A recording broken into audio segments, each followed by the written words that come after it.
है आवत है ना। हाँ तो सबो झल्ला संगत करना है ताली नहीं समझ आवत है। अरे हड्डी के ढांचा पर करे गुमानते ये चटक चंदेनी तोर न कोनो कामाही मुड़ धर के तेरो पे जब अंधियारी माँ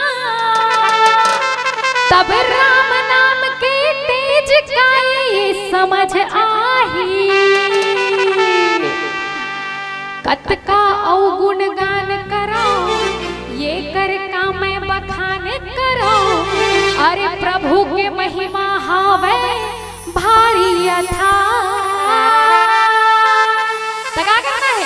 अरे राम नाम गुण गाने ते अनमोल खजाना वाले बन जाही तोर जिंदगानी हार।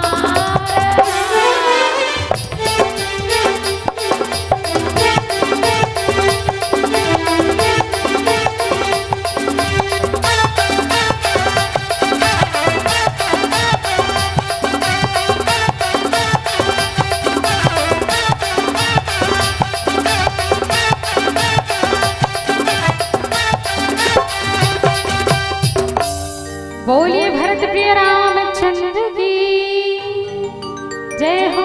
एक बार जोरदार जयकारा लगाओ तो सुनना सुनना लागत है।